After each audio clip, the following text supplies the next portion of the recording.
শিবিরের বিরুদ্ধে গুজব ছড়াতে গিয়ে, শিবিরের ইমেজ সংকট ঘটাতে গিয়ে হাতে নাতে ধরা পড়ল ছাত্রদল এবং শিবিরের কাছে কার্যত ক্ষমা চাইল ছাত্রদল। এখন তো ক্ষমা চাইয়ে পার পাওয়া যাচ্ছে, কিছুদিন পর ক্ষমা চাইলেও কাজ হবে না।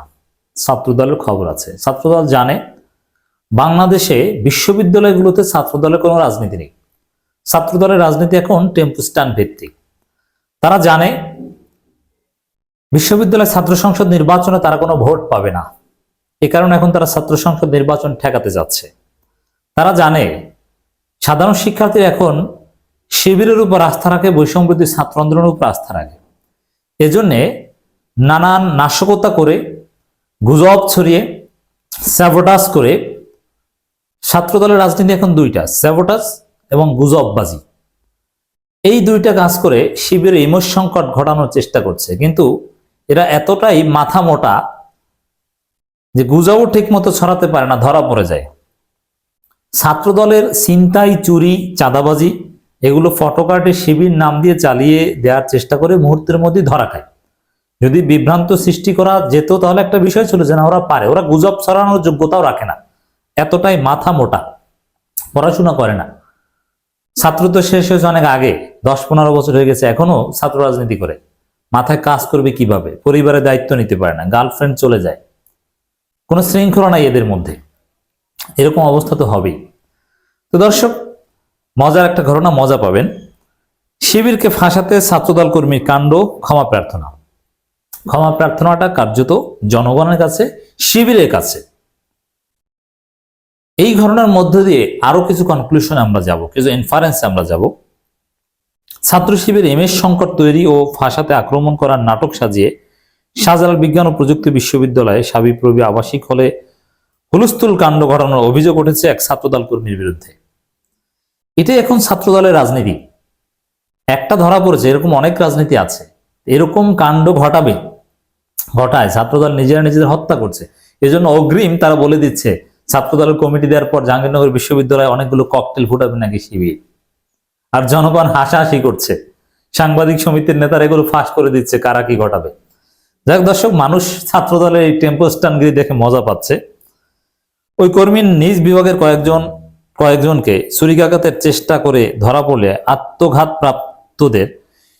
আঘাতপ্রাপ্তদের শিবির বলে আখ্যা দিয়ে ফেসবুক পোস্ট দিয়েছেন।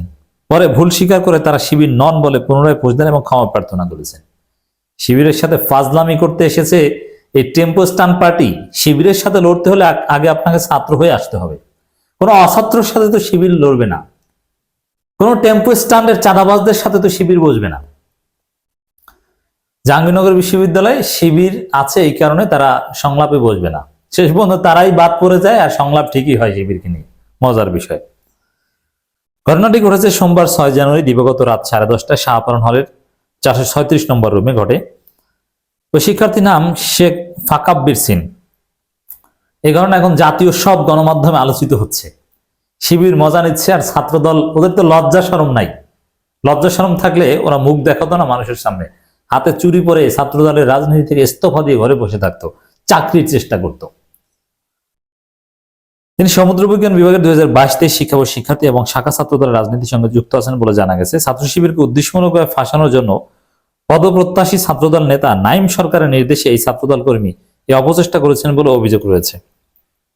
এখন ছাত্রদলের রাজনীতিতে পোস্ট পেতে হলে সে কতটা শিবির বিদ্বেষী এটা প্রমাণ করতে হবে। শিবিরের বিরুদ্ধে কতটা ষড়যন্ত্র, গুজব ছড়াতে পেরেছে, এরকম দিয়ে একটা প্রমাণ দিয়ে পদপদবি পেতে হবে।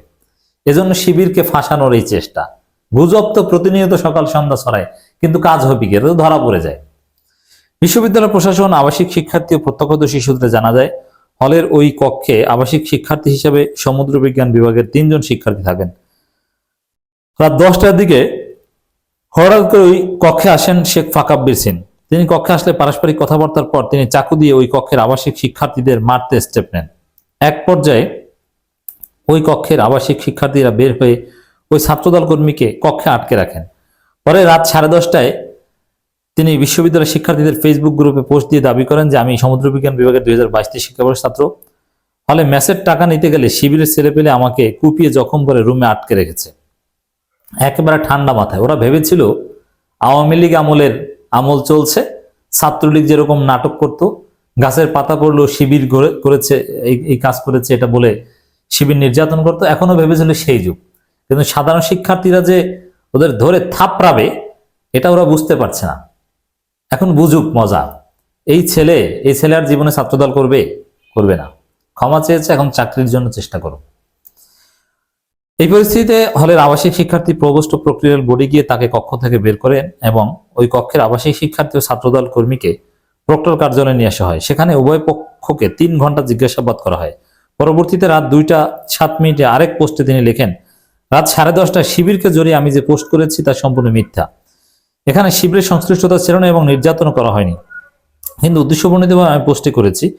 আমি এটা ছাত্র শিবিরকে সবার সামনে খারাপভাবে উপস্থাপন করার জন্য করেছি, অতএব আমার পোস্টটি আমি তুলে নিচ্ছি। এর মানে ধরা পড়ার পরে মান সম্মান বাঁচাতে, কারণ বিশ্ববিদ্যালয়তে পড়তে হবে, চাকরি পেতে হবে, সবার সাথে তো মিশতে হবে, এইসব ফাজলামি করলে তো টেম্পো স্ট্যান্ড ছাড়া ক্যাম্পাসে আর জায়গা হবে না, যেহেতু 22-23 সেশনের, এর মানে বিশ্ববিদ্যালয়ে আসতে হবে। যার ফলে এই পোস্ট দিয়ে জনরোষ থেকে বাঁচার চেষ্টা করেছে। ধন্যবাদ জানাই যে না, ও বুঝতে পেরেছে এবং আশা করি ওর ছাত্রদলের এই টেম্পো স্ট্যান্ডের সাথে আর মিশবে না। এ বিষয়ে 436 নম্বর কক্ষের আবাসিক শিক্ষার্থী আমিরুল ইসলাম জানান, গতকাল রাতে কেউ একজন নক না করে আমার রুমে প্রবেশ করে। প্রবেশের পর সে অভদ্র ভাষায় আমাদের সঙ্গে কথা বলে। তার পরিচয় পেয়ে বুঝতে পারি যে সে আমাদের সমুদ্র বিজ্ঞান বিভাগের জুনিয়র। তাকে বলি কারো রুমে প্রবেশ করলে ভদ্রভাবে কথা বলতে হয়, এছাড়া হাফ প্যান্ট পরে রুমে প্রবেশ করা নিষেধ করি। উত্তরে তখন সে আমাকে গালি দিয়ে বলে, আমি এভাবে কথা বলি, তুই যা পারিস করিস। মানে ছাত্রদল ভেবেছিল ক্ষমতা এসে গেছে, আর জনগণের প্যাদানি খেলে তখন বুঝবে যে ক্ষমতা এসে গেছে নাকি।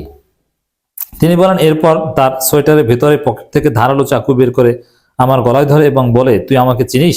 আমি খুলনার শীর্ষ সন্ত্রাসী। তখন নিজেকে রক্ষার জন্য তাকে ধাক্কা দিই এবং বের হয়ে বাইরে থেকে রুম আটকে দিই।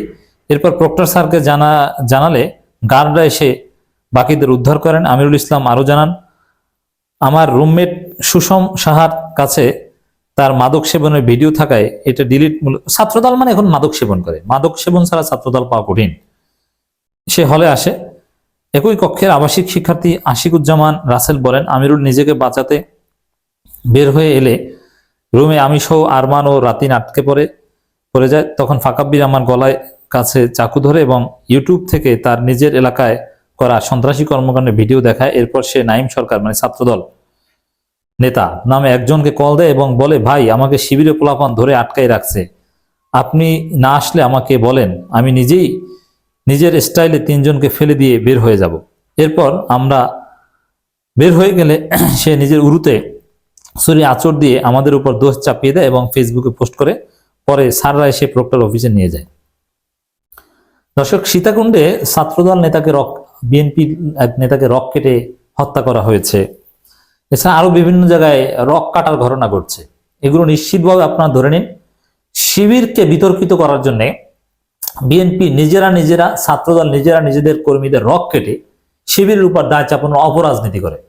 এটা ডক্টর ইউনূসের শাসনামল, এটা হাসিনার বাংলাদেশ নয়। শিবিরের প্রচার মাধ্যম আছে, মিডিয়াগুলো শিবিরের বিরোধিতা করলেও শিবিরের হাতে ফেসবুক ইউটিউব আছে। এসব ফাজলামি চলবে না। অতএব বিএনপি যারা করেন সাবধান থাকেন, বিএনপি নেতাদের সাথে রাত বিরাত এদিক ওদিকে যাবেন না। কখন আপনার রক কেটে দেয় বিএনপির লোকজন আপনি বুঝতে পারবেন না। ছাত্রদল তোমরা যারা করো সাবধান থাকো, কখন ছাত্রদলের অন্য নেতারা তোমার রক কেটে দিবে শিবিরকে ভাসানোর জন্য তুমি কল্পনাও করতে পারবে না। অতএব সাবধান থাকো। এ বিষয়ে ছাত্রদল কর্মী শেখ ফাকাব্বির সিনের সঙ্গে যোগাযোগের চেষ্টা করা হলো, তার কোনো বক্তব্য পাওয়া যায়নি। অভিযোগের বিষয়ে জানতে চাইলে ছাত্রদল নেতা নাইম সরকার বলেন, ছেলেটি আমার পূর্ব পরিচিত, সে আমাকে কল দিয়ে বলছে, ভাই শিবিরে পোলাপান আমাকে মারছে আটকে। এগুলো বুঝি যে এগুলো ছাত্রদলের পরিকল্পিত নাশকতা।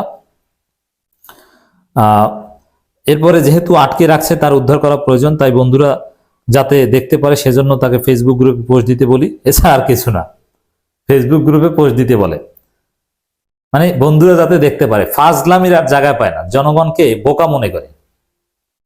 এই বিষয়ে জানতে চাইলে সাবিপুর বিশাখা ছাত্র শিবিরের সভাপতি তারেক মনোয়ার বলেন, গত রাতে ফেসবুকে একটি পোস্টের মাধ্যমে আমাদের বিরুদ্ধে অপপ্রচার চালানো হয়েছে। ক্যাম্পাসকে অস্থিতিশীল করার জন্য মূলত কাজটি করা হয়েছে। ওই কক্ষে আমাদের কোনো কর্মীও নেই। আমাদের বিরুদ্ধে অপপ্রচার হলে আমরা ধৈর্যের পরিচয় দিয়েছি এবং সঠিক তদন্তের বিষয়ে প্রশাসনকে সহযোগিতা করার চেষ্টা করেছি। আমরা বিশ্ববিদ্যালয় প্রশাসনকে ঘটনা সুষ্ঠু তদন্তের আশা করছি। শিবির চাইলে তো উত্তম মাধ্যম ওখানে দিতে পারতো। অতএব শিবিরের মানহানি এইসব ছাত্রদল নেতারা যারা করেছে ওদেরকে ধরতে হবে, ওদের প্রায়শ্চিত্ত দিতে হবে। তোমরা কেন শিবিরের বিরুদ্ধে প্রোপাগান্ডা চালিয়েছিলে? ক্ষমা চাইতে হবে প্রত্যেককে। সাধারণ হলের অধ্যক্ষ অধ্যাপক ইফতেখার আহমেদ বলেন, বিষয়টি খুবই ন্যাক্কারজনক। ঘটনায় আমরা সঠিক সময় অ্যাড্রেস করেছি, নয়তো বিষয়টি অন্যদিকে মণ্ডিত, যেটা আমাদের বিশ্ববিদ্যালয়ের জন্য খুব খারাপ পরিস্থিতি তৈরি করতে পারত। আমরা সবাই চাই তদন্ত সাপেক্ষে অভিযুক্তদের একটি দৃষ্টান্তমূলক শাস্তি হোক। বিশ্ববিদ্যালয় প্রক্টর অধ্যাপক মোখলিসুর রহমান বলেন, আমরা খবর পেয়ে ঘটনাস্থলে যাই, গিয়ে অভিযুক্ত শিক্ষার্থীকে জিজ্ঞাসাবাদের জন্য তাকে প্রক্টর অফিসে নিয়ে আসি। সে শিবিরের বিরুদ্ধে যে মিথ্যা অভিযোগ করেছে সে তুলে নিয়েছে। বিষয়টি অধিকতর তদন্তের জন্য 4 সদস্যের একটি কমিটি সুপারিশ করে। দেখেন এখানে কত কিছু ঘটেছে, আর কিছু পেল না, শুধু শিবিরকেই ঘায়েল করার চেষ্টা করলো। এটা দ্বারা বোঝা যায় এটা ছাত্র দলের পরিকল্পিত গুজববাজি, নাশকতা, সন্ত্রাসী। এরকম ছাত্র দলকে ক্ষমা চাইতে হবে সাংগঠনিকভাবে।